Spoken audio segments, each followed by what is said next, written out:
how to join friends in Among Us. Now, in order for us to get started, I'm just going to go ahead and tap this play button right here, and then I'm going to choose online.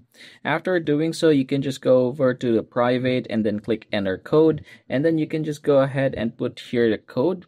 So I'm going to go ahead and type it here, click OK, and there you go. Once you have the code, what you're going to do is use the right chat type. So in this case, quick chat, and then I'm going to go ahead and tap this one right here. And there we go. So we are now here, everybody.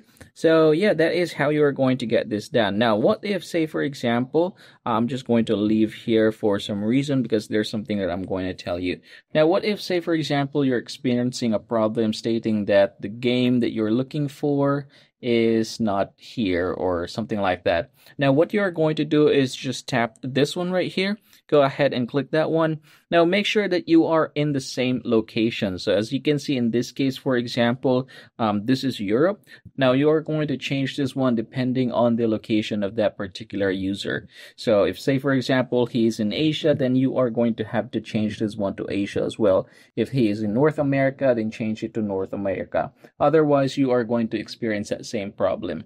And yep, that is how you are going to join friends in Among Us.